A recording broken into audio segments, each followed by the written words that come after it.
শ্রমিকরাই হলো দেশের উন্নয়নের মূল কারিগর। পুরুষ শ্রমিকের পাশাপাশি নারী শ্রমিকদের মর্যাদা ও অধিকার রক্ষায় আমরা প্রতিশ্রুতিবদ্ধ। আজ মহান মে দিবস শ্রমজীবী মানুষের আত্মত্যাগ ও সংহতির এক ঐতিহাসিক দিন। শ্রমিকের ন্যায্য অধিকার ও মর্যাদা প্রতিষ্ঠার গৌরবের দিন। এই গৌরবময় ঐতিহাসিক দিনে আমি সভ্যতার কারিগর, উন্নয়নের অগ্রনায়ক, অর্থনীতির চালিকা শক্তি শ্রমিক সমাজকে জানাই আন্তরিক শুভেচ্ছা ও অভিনন্দন।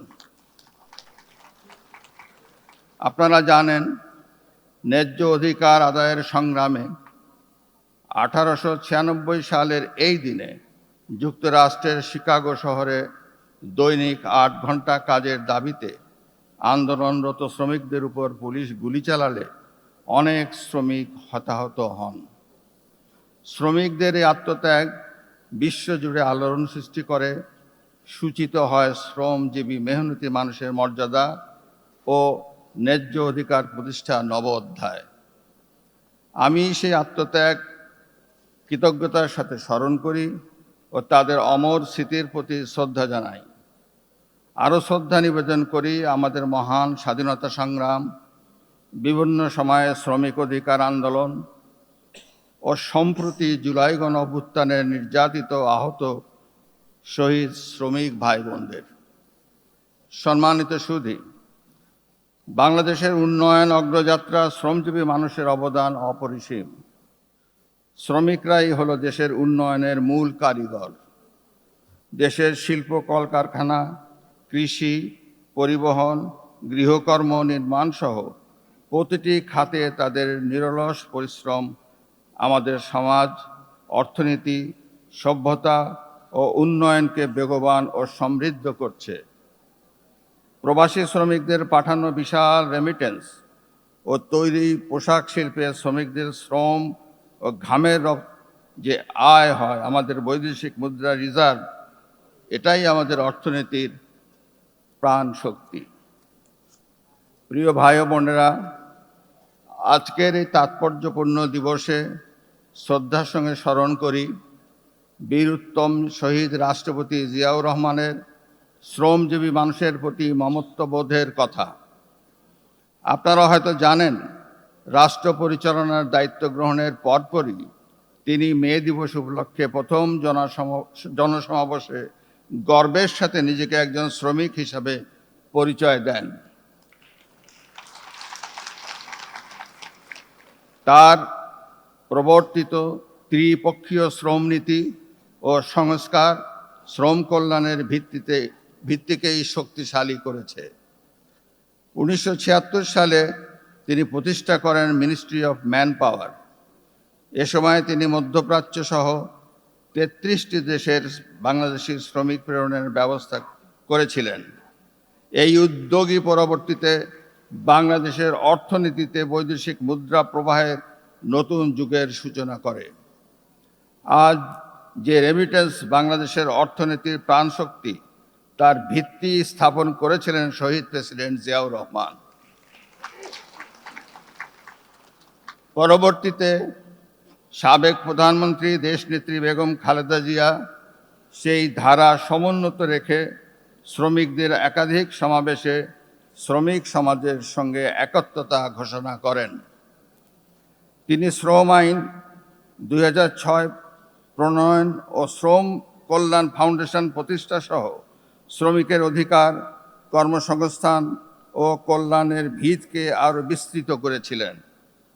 সেই ধারাবাহিকতায় বর্তমান সরকার দেশের আপামর শ্রমজীবী মানুষের কল্যাণ, ন্যায্য অধিকার রক্ষা, শারীরিক ও মানসিক সুস্বাস্থ্য, নিরাপদ ও শোভন কর্মপরিবেশ নিশ্চিত করার লক্ষ্যে নানাবিধি কর্মপরিকল্পনা গ্রহণ করেছেন।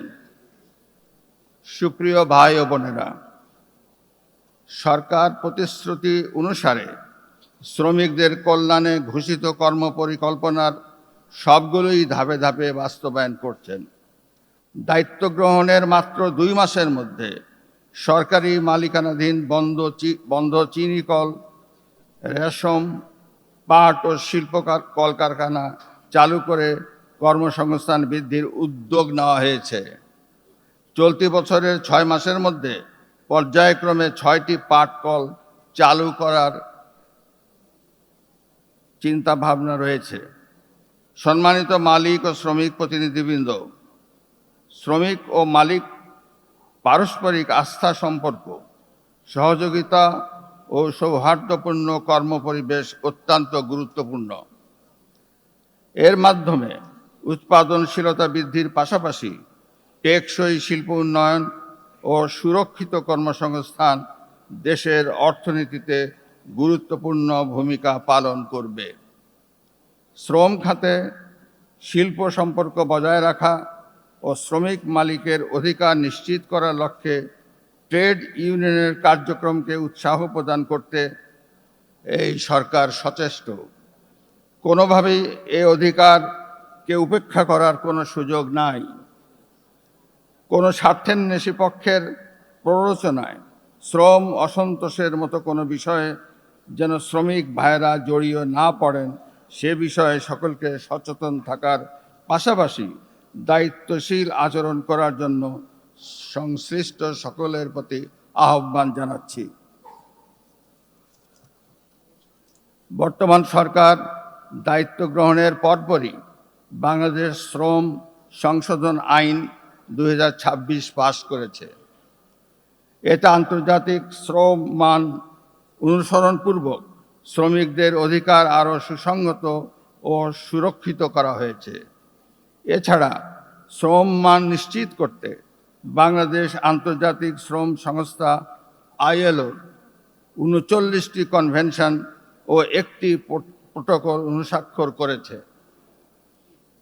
শ্রমিক ভাই ও বোনেরা, পুরুষ শ্রমিকের পাশাপাশি নারী শ্রমিকদের মর্যাদা ও অধিকার রক্ষায় আমরা প্রতিশ্রুতিবদ্ধ। তাদের নিরাপত্তা, সম্মান, অধিকার, শোভন ও নিরাপদ কর্মপরিবেশ নিশ্চিত করা আমাদের নৈতিক ও মানবিক দায়িত্ব। মাতৃত্বকালীন ছুটি, সমকাজের সমান মজুরি ও নিরাপদ কর্মপরিবেশ সৃষ্টির মাধ্যমে একটি মানবিক কর্মসংস্কৃতি গড়ে তোলা জরুরি। আমি আশা করি শ্রম খাতে সরকারের গৃহীত কার্যক্রম ও নির্দেশনা বাস্তবায়নে সংশ্লিষ্ট সকল মহল অগ্রাধিকার ভিত্তিতে প্রয়োজনীয় পদক্ষেপ গ্রহণ করবেন এবং তা বাস্তবায়ন নিশ্চিত করবেন।